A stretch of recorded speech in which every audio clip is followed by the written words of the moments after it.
এই ধানের শীষ শহীদ জিয়া রহমানের ধানের শীষ, এটা বেগম খালেদা জিয়ার ধানের শীষ। এখন এটি বাংলাদেশের আগামী দিনে যিনি প্রধানমন্ত্রী হতে চলেছেন জনাব তারেক রহমানের ধানের শীষ, বিএনপির ধানের শীষ।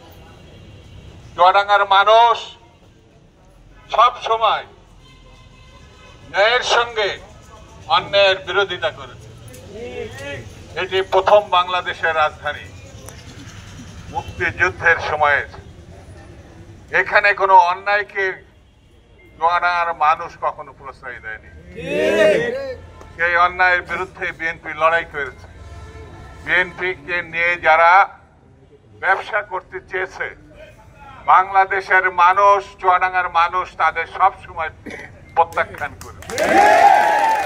আগামী দিনেও বাংলাদেশের মানুষ যেমন ন্যায়, গণতন্ত্র, স্বাধীনতা প্রতিষ্ঠা করবে, ঠিক তেমনি চুয়াডাঙ্গাতেও ন্যায়, স্বাধীনতা এবং গণতন্ত্রের সপক্ষে কাজ করবে।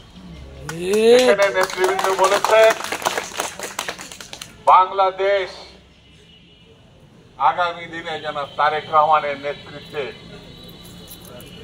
গণতন্ত্র, স্বাধীনতা, কৃষকের, শ্রমিকের, মজদুরের, খেটে খাওয়া মানুষের বাংলাদেশের প্রতিষ্ঠাই হচ্ছে বিএনপির একমাত্র উদ্দেশ্য। এবং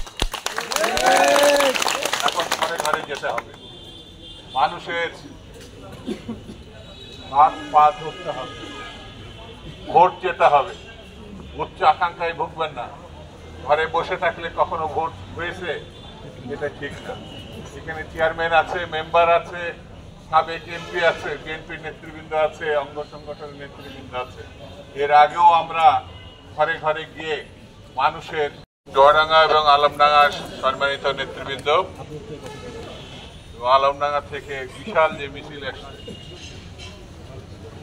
তাদেরকে আমি শুভেচ্ছা, অভিনন্দন, ধন্যবাদ। আসসালামু আলাইকুম। আমাদের ধানের শীষের কোনো বিকল্প নাই। এই